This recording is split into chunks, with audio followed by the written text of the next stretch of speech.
This time on Timber Titans. Now we got to get the wood to market. Should be hard. It's a bad fog right across there. We got a huge problem. We got to get out of here right now.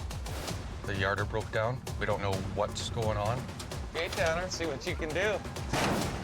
Not a big fan of fire. Whoa, whoa, whoa, whoa, whoa.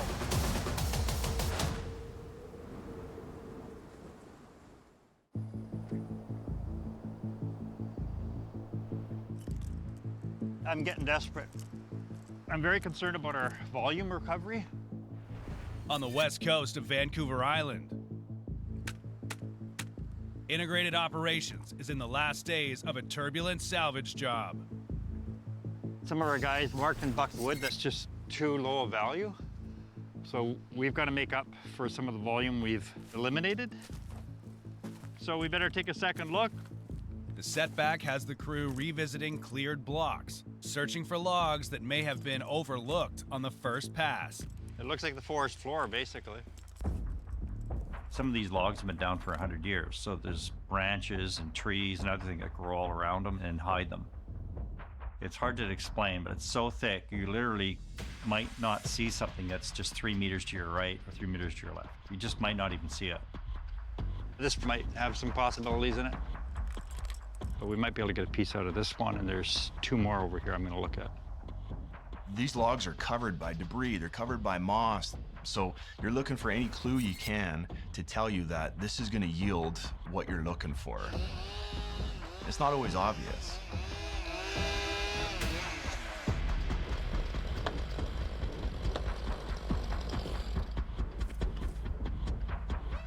That's a simple decision. Yeah, this one, if you look, it's only got about a 5 to 6 inch shell, so it's nothing here, unfortunately.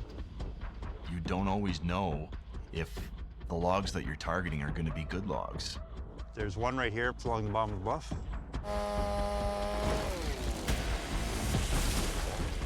Now that's a gorgeous piece. That's probably been down for 10 years. Look at the different colors. Blonde cedar, and then the heart's a little bit red. That's probably close to 200 years old, and it's salvage. Beauty. We have to crash through the brush and try to find these logs. The barge is on its way. We've got to get this right. I will have a couple heavies for the end of my cycle here. The crew has 48 hours of flying time left with the S61 before the barge arrives to take the logs to market. The sooner the barge comes, the better for us, because every day this wood sits out here is another day. You get a storm, the boomsticks break open, wood gets away, so this is a little tense. To maximize volume, Integrated has added trucks to the operation. There was a little bit of cleanup wood that we had found from the first phase of the Narrows. We got a handful of loads that are sort of isolated on the road up the valley. It comes down to the beach. We push it off the truck into the water, and then it's stored until the log barge comes.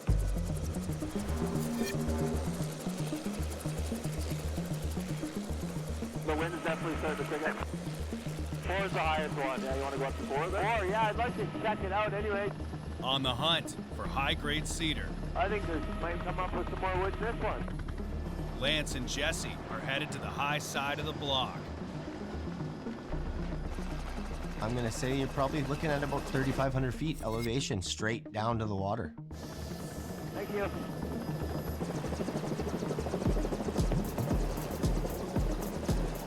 We're trying to beat the weather here today because we do have a storm coming in.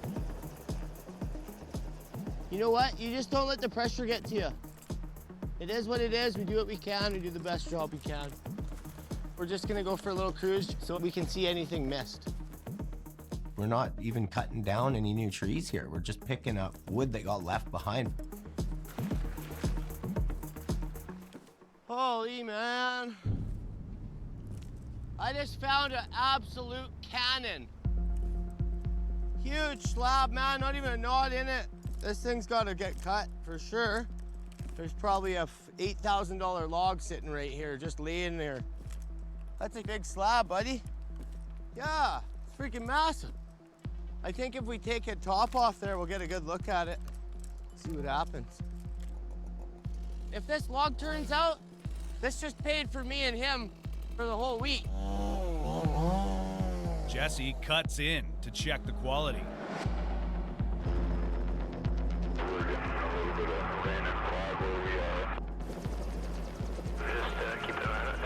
I think we're gonna just buck this up and get out of here.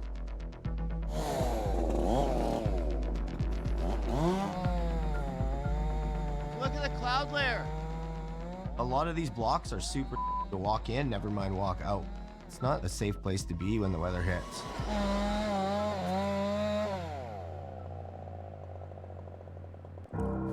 Oh, you pinch? The weight of the log shifted during the cut, pinching Jesse's saw. When they're big, they pinch hard. Here, I got a bunch of wedges here. I don't think wedges. No? I'll go grab a saw. Lance makes a cut further down the log to release the tension. When you got a pinch saw, you could cut it 2 feet down and loosen up just enough that there's a little bit of wiggle room in there. You can get your bar out.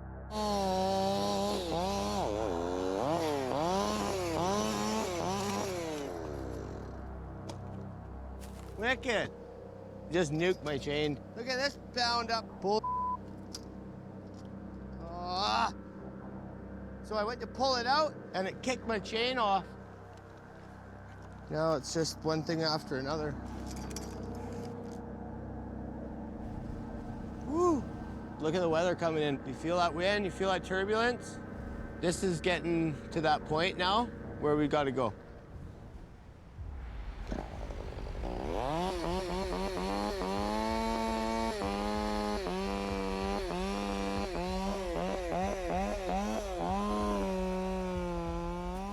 Got it. Ah, beautiful, man. We gotta get out of here. Right now. Hey, Riley, you on the radio? Yeah. Riley, can you back up quick and come get us from the top of C4? All right.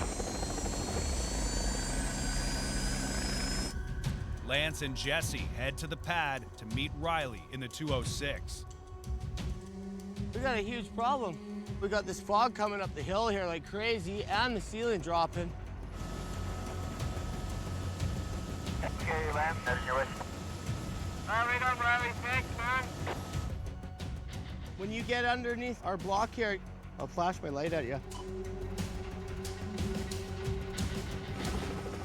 Our 206 is our main source of getting off the hill. If we can't fly in weather, you're stuck. You see the light? Not yet.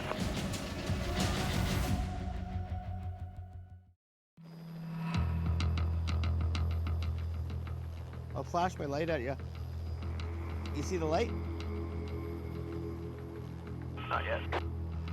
At the Narrows, fog threatens to trap Lance and Jesse on the hill. You got weather coming in, you're 3,000 feet elevation. Think about campsite, man, because you might be building a house that night. Got the light there, boys. Right on.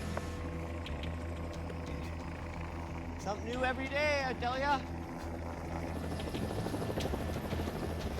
Holy unreal, man.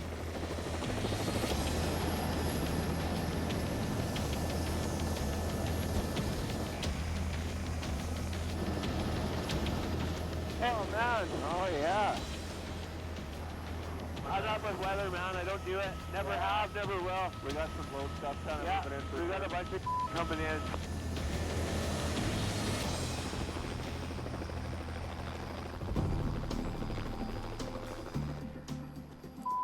Weather! West Coast sunshine. Just fighting weather all over the place. That's the end of the road for us. We can't work anymore.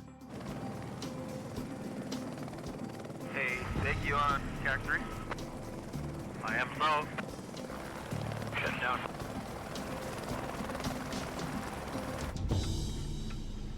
I mean, time flies, but it's been really frustrating weather. We've lost 27% of our possible days to work to being shut down because the fog doesn't allow us to fly. And then there's been some errors in the wood that's been marked and bucked.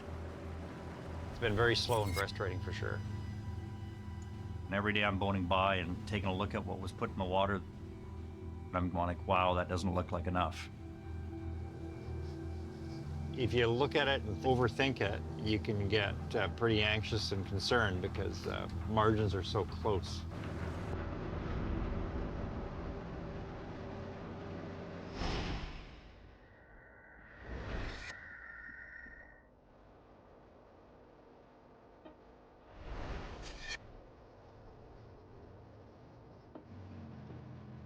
The last thing I want is this project dragging on. We're under pressure. The people we're logging for is under pressure to get that wood out. 125 kilometers east of Vancouver. It's killing us by not working right now. The Peters contract logging crew is on a forced hiatus. On Friday, the yarder broke down, and we don't really know what's going on. It would barely stay running. Black smoke coming out of the stack. We tried to problem solve the issue while we were still there, but I couldn't figure it out. So we went up Saturday to try to fix it. And then before we got there, a slide came down. Another atmospheric river is battering southwest British Columbia. High winds and intense rains have washed out roads and flooded homes throughout the region.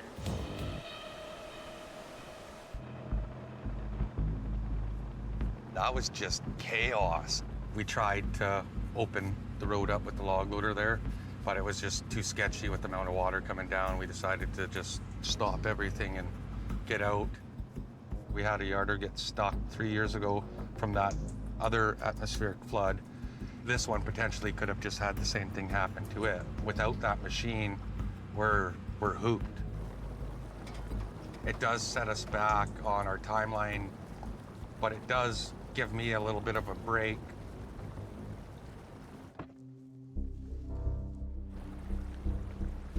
This is our boat launch on Seabird here. Located on the Fraser River, the community of Seabird Island was established more than 140 years ago, and it's been home to Sheldon's family for generations. River's like a break from work, like it's a place you can relax and whatnot, and just, you don't even have to be fishing just to hang out, you know, and it's peaceful out here. It means a lot to me, obviously, being First Nations, and I'm proud to be Aboriginal, and quite a few of the guys on the crew are Stolo, and being Stolo, we're people of the river, right? So this, yeah, fishing means a lot to us. It provides for us, so we got a lot of respect towards the river. I've been out here fishing since I basically could with my dad. My dad got me into logging when I was 16. Between him and my uncles, they taught me basically everything.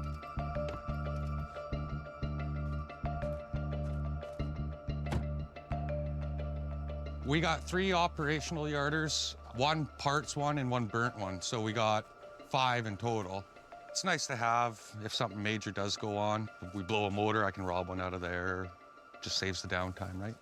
With any of our yarders, it's the heartbeat of our company. So if it's not working, we got no money coming in, right? Oh, there's Carl right there. Hopefully we got the green light to go. Hey, Carl. Hey, Sheldon. You can have your mechanic go to the yarder tomorrow with no trucks, because the roads got issues behind the yarder. Right, okay. Okay, yeah, thanks. Thanks, bye.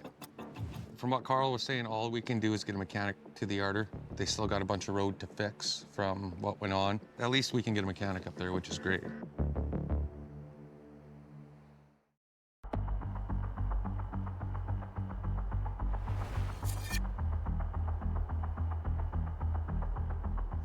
I brought overalls, but I wasn't sure which would be better. It's a new day on Harrison. You want me to start with these 4 sled bolts then, Tanner? Might as well. Okay. Sheldon and Tanner are pulling the motor out of the yarder. I'm gonna start with the wiring, take off the wiring for the sensors, and then we'll work our way from there. The yarder's starting to give us some concern when we change oil in that engine. We'd always get probably a quarter cup of antifreeze, which gave us a sense that the motor is hurt. As a precaution, they're replacing the motor with one from Sheldon's fleet. With the snow coming and whatnot, last thing we need right now is something major to go wrong with the yarder. Are all mechanics skinny, Tanner? No. Only the real hard-working ones, eh? That's right. Tanner's great. He's young. This is his first time working on yarders. There's no other way to really learn it unless you're hands-on doing it, and he's going headfirst into it, which is amazing. A few more pounds on me and I wouldn't get in there. You ready? Yeah. For easy access, the 5,000-pound motor is bolted to a retractable frame called a sled.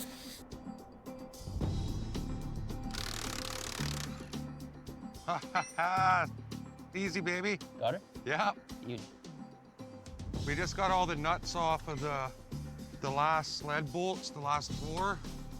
Okay, I can get the hell out of here.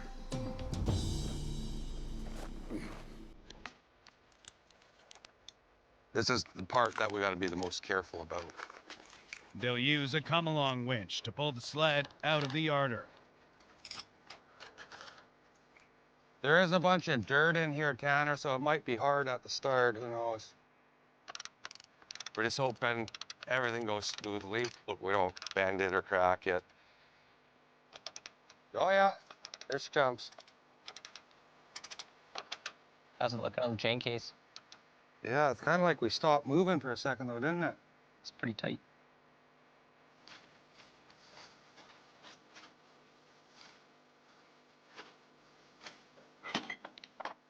Yeah, there you go. Yeah, try that.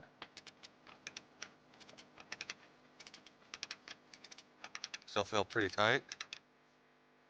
I'm wondering if there's a bit of a lip at this edge. You might need the crane to kind of lift it up. I'll try to lift it. Tanner fires up his truck-mounted crane for some added lift.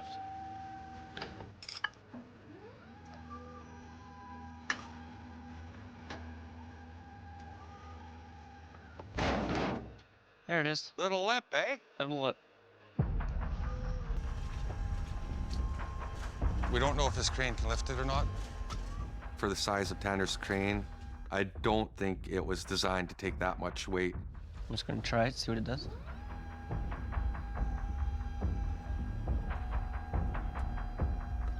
Oh, we're close, Tanner. It's almost airborne there. It'd be nice to get it level though, because I'm at 90% max.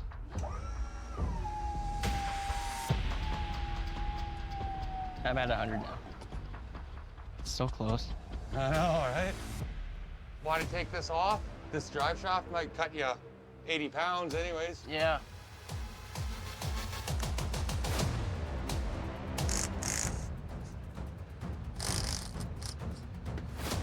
Okay, Tanner. Let's see what you can do. Okay. We're rolling. You're swinging? Yep.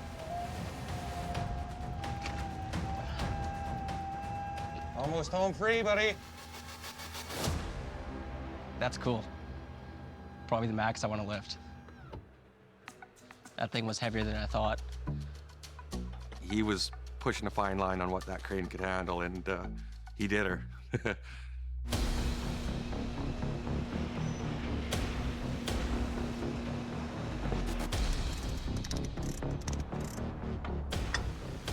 Wow. That ain't going nowhere. Taking an engine out is quite easy. Putting one in can take easily a day. Hopefully everything works the way it should. It's killing us not working right now.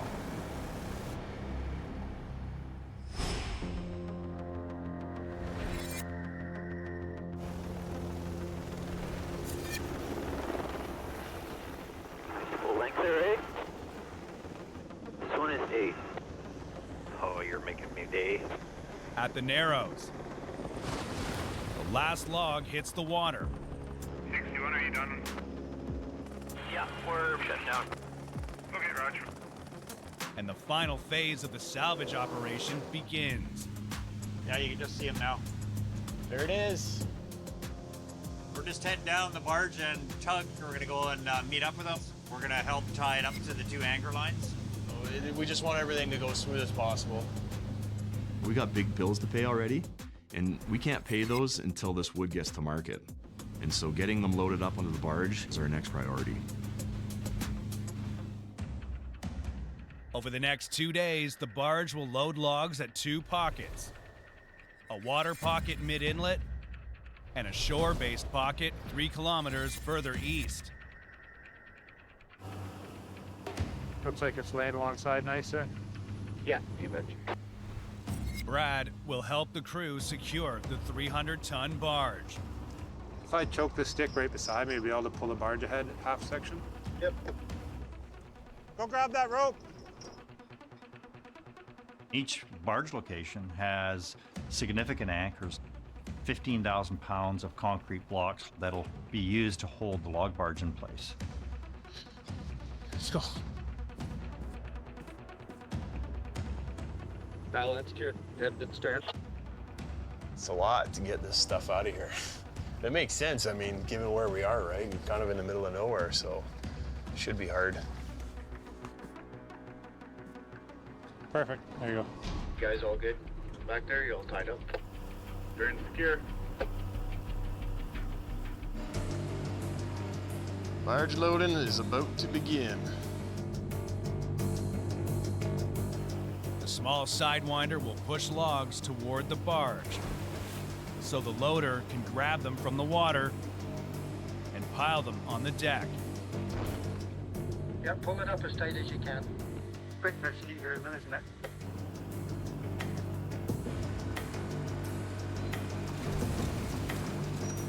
Look at that one. Look at that. It's been dead and down, some of it for probably 30, 40 years.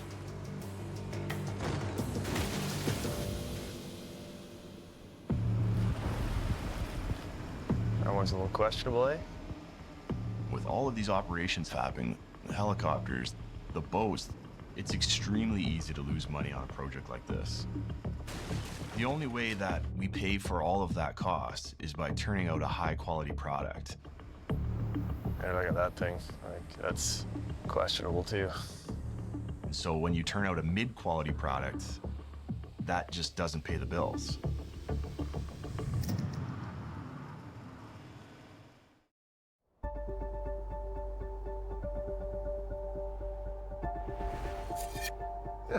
Yeah, Joe's gonna help Daddy with the yarder. We're gonna try to get the yarder fixed. Dad? The other one, the one at work. Joe's gonna help us. Daddy broke it. Oh yeah, Daddy broke the yarder. Yeah, that's silly. I love you. Love you. Starting up trail. It's a new day in the Fraser Valley. Sheldon's called on a family friend to help install a yarder motor. I'm happy you're able to come out here and do this today. Yeah. Joe is a good man. So how long has it been since you and my dad last went out in the bush? Oh, 3 years ago. My dad leaned on Joe a lot for when it came down to wrenching and stuff, because the experience Joe has, like, he knows it. Quite a bit of snow up there. Oh, yeah. The weather coming isn't looking very promising, so we're under pressure right now to get this job done.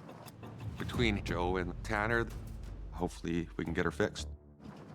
I sure hope this goes good today, Joe. On your overalls? Yep. Oh, look at those things, all clean again. Cold up here today. I know, I'm bundling up.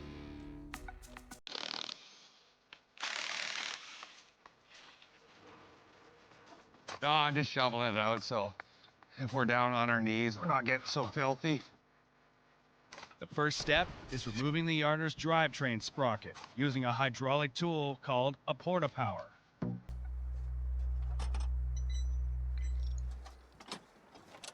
No, I've got a problem here. Won't quite fit. My porta power won't fit in here because it's too close together.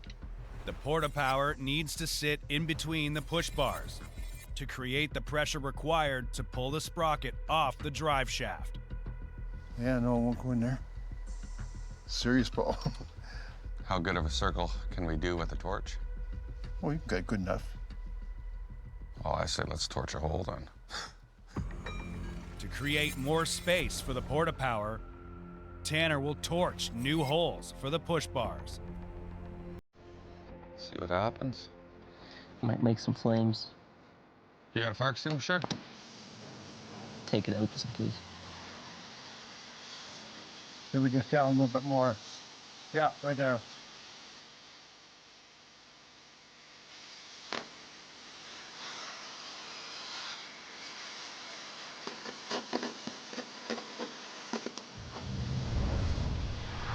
Not a big fan of fire.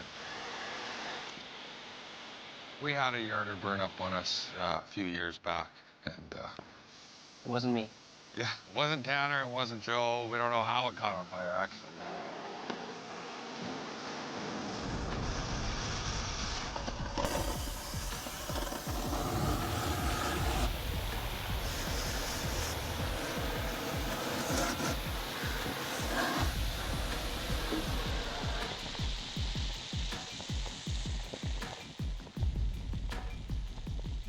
Okay, how do you want to get rid of that fire?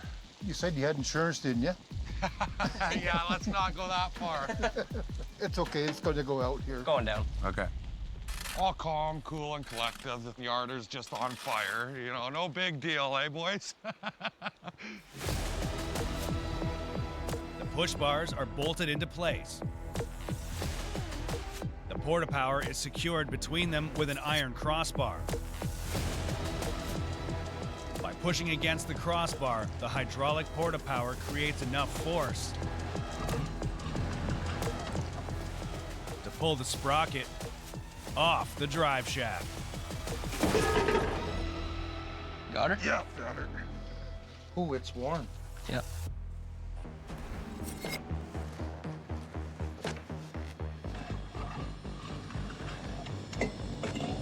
Oh, boy, I can't see a thing. Okay, hold on, Tanner. Oh, I think you got it started now, isn't it? Oh, man, we are right there. Oh, give it a few taps. Yeah. He's in there? She's in there. With the new sprocket in place, they can install the 5,000-pound motor. Grant's here now. We're gonna get up to lift it, then we'll start slowly come alonging it into the yarder.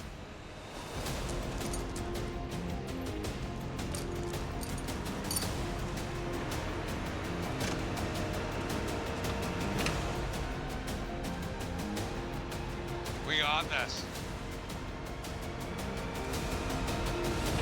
Whoa, whoa, whoa, whoa, whoa. Go as far as we can. Okay. How about there? Good? Yeah, let's block it. Once we get her in place, then it's just a matter of hooking everything back up and starting it. Yeah, there it goes. That'll work. What do you want to do next then, Tanner?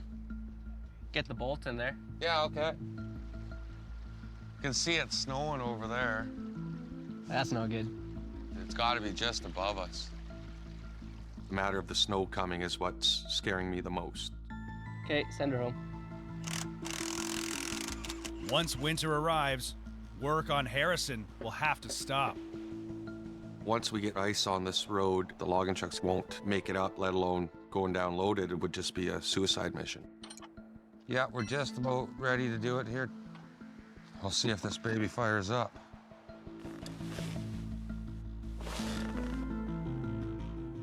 Okay, you ready? Yeah.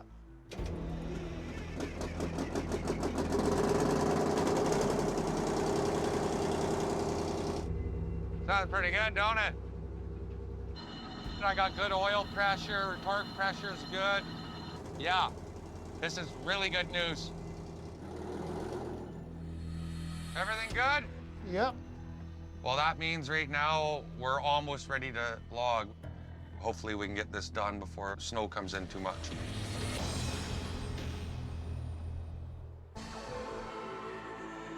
I'm not stressing out, but I just hope it works out. It's a new day in the Narrows. Comes our barge. Yeah, you could say that's our ticking clock right there. The barge has moved on to the second pocket. It's cheaper to bring the log barge to those two spots than it is to tow all the wood to one spot. That's where the stern's gonna go. Right where the boat is there. At the end, there's an anchor. That barge needs to be loading up and having everything running smoothly, because you don't want them waiting. All it means is more money being spent. The barge is on schedule to depart for Vancouver this afternoon. That's it.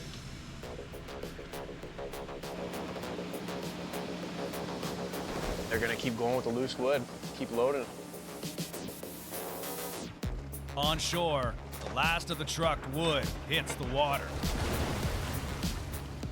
3 more to go after this. It's definitely gonna be a push right to the end. Is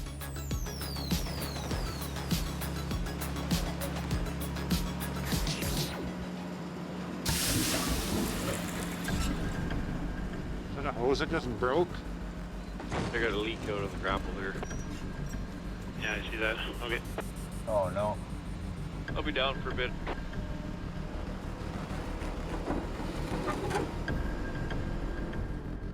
The log loader goes down, we go down. Make this happen. So that you're going to change the line, which will challenge our time frame a bit more again. When something goes wrong or gets delayed, it just throws everything off. And you don't always even know what the implications are. So you got one of them on stock? Right down at my foot. Super important you have spares because uptime is everything. You imagine the whole operation going down for a $200 hose. All good? Yeah. Beautiful. It's always good to watch afterwards.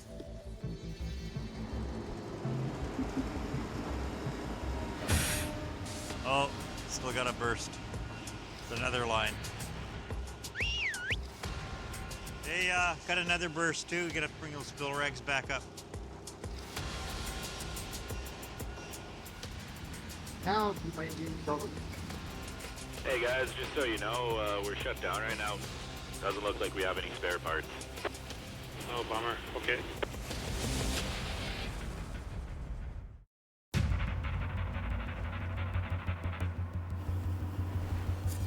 When it rains, it pours. We're shut down for a $200 hose. At the Narrows, back-to-back blown hoses have put the loader out of commission. If that log loader's down, then the whole operation comes to a halt. Let me know right away if we have to run into town to get one, because the stores are still open. I think that's what's probably gonna have to happen. Had one spare, but not two. It's going to be at least 5 hours round trip, and it's going to be pitch black by the time you get back here. You're looking at an hour drive and then a 2-hour boat ride one way. It's not easy when things go wrong. It's either that or we call Kirk. I'll see if we can reach. So if you can't be loading the barge, it's a huge cost. So then you say, okay, well, why not just send the helicopter? Well, last time I checked, I'm paying almost $2,000 an hour for the little helicopter. So is it worth it?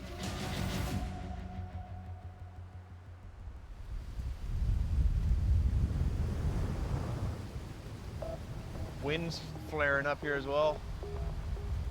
Some sort of system moving through here, eh? Starting to get pretty nasty out there. The Narrows is just a super remote area, and so occasionally you get a pocket of nasty, ugly weather, and your day can change in an instant. Holy crap, does the wind ever come up, eh? Yeah, I don't know where that wind came from. It went from 0 to about 50 in 10 seconds there. With a barge like that, there's not a lot of room for error. Like there's over 2,000 square feet of area that the wind is going to hit, and the amount of force, it could cause real problems for them. Brad uses the tug to help keep the barge in position. What the actual is this? It's absolutely critical that he stays in position because he can drag the anchors. The storm has made it impossible to get to town for a replacement hose. I anticipated the thunder cell the way it came up and down again. Yeah, there was lightning right there. Yeah. Yep, there it is. Yeah, that's why you had the big wind. It was just off a cumulonimbus cloud. Wow. Very unusual this time of the year to have a thunderstorm. But then you start to get the vertical winds going, and we got a thundercell. But that just points to the weather we're having. We don't have control over this. We're sitting there chewing our fingernails, basically. Hopefully it's just a little squall that passed through here. Keep an eye on it. The conditions have improved, but it's still too risky to fly. Okay, let's go. We're gonna run the boat to town. So Sig and Sean will make the 5-hour trip to town for a new hose. This is a bummer. But first, they'll let their hauling contractor know about the delay. He just blew 2 lines on the hydraulic log loader, so we're gonna go to town for hydraulics.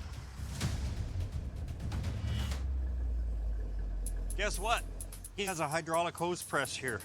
He's gonna see if he can make up the hoses. Seems like our trucking contractor has a hose press, so instead of going all the way to town and shutting down overnight, we can get this hose installed, get these guys running again. They should put a logger on the first mission to Mars because we're really, really good at troubleshooting.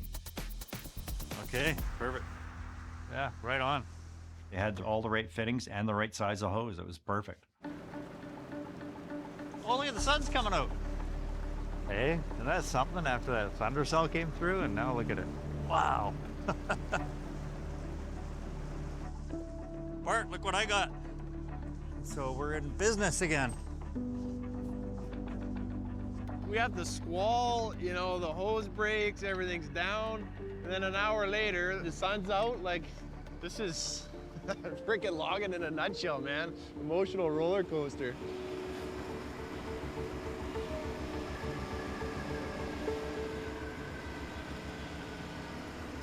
Perfect. It's fixed. Woo! Pulls 2 out just to show you how good that hose is working. Every single one of those pieces is hard earned. You know, it was a hard fought battle. Now we got to get it to market.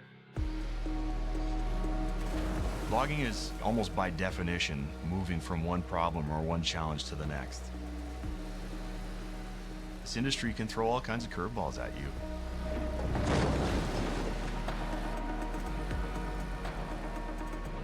So that's it. Okay, if everything's secure, you guys come jump on. As much as it's nice to see that barge kind of sailing off into the horizon, you know, the project's not done until the wood is scaled and sold. Wow. Nice load of wood, though, eh? I love the challenge of creating a project, seeing it to fruition, and actually making a bit of money. Now, sounds great, except this time we've probably lost money. Kind of a cap on a long project, right? Yeah, no one got hurt, nothing severe got broken, and now we'll see. I was told once that there are no losses in forestry projects. There's only very expensive learning opportunities. So I like to fall back on that whenever these kind of moments occur.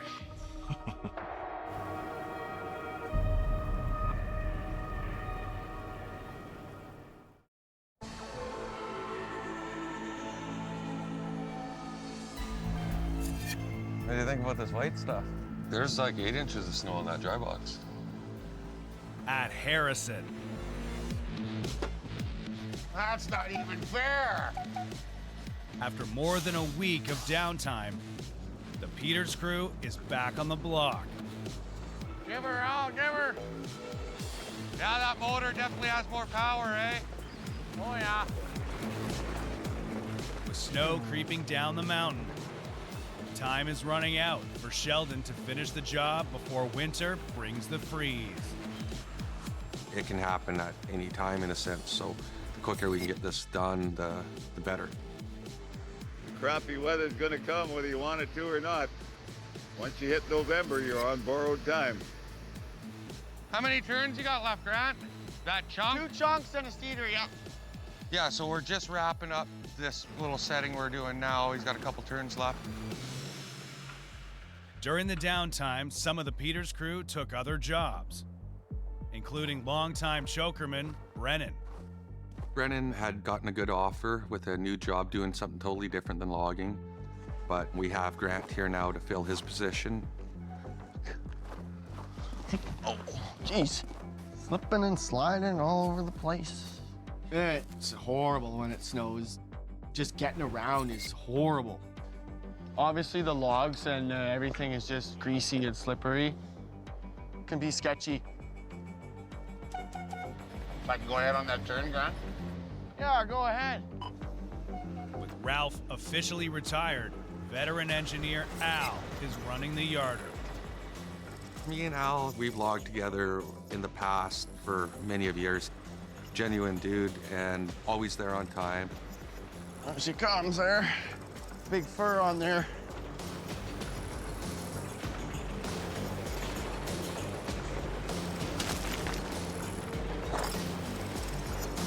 Lost her.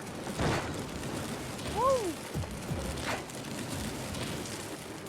That's logging. Yep, there she goes. Ain't getting that one back. Runaway logs are out of control. You get a big log. That's a lot of mass coming down. It's a sketchy game. I rocked that fur all the way back to the block here. Flipped right out. Oh, lovely. Gets real slippery in the snow, eh? Deadly. You know, you're soaking wet and cold, and the production just goes to hell. The trucks can't get out. It's dangerous. It just makes it too hard to work. We're playing such a fine line on getting this done that I don't even know if we are gonna get this done in time. You know, there's a bunch of variables that we can point the finger at, but at the end of the day, I did say that I would get this job done. My biggest thing is my pride. So if I can't finish a job, that puts a bad reputation out there of not only my last name, but me as a person, let alone the company as well. I'm definitely stressed out, so we'll see how it all goes. Starting to look a lot like Shutdown. There's no oopsies out here. Next time on Timber Titans. We're coming for you. If the tree hits the line, you can electrocute yourself. This is insane territory right now. Here we go now. Oh my God. I got a mess. I don't know what to do here now. Whoa. Watch her! Behind a tree.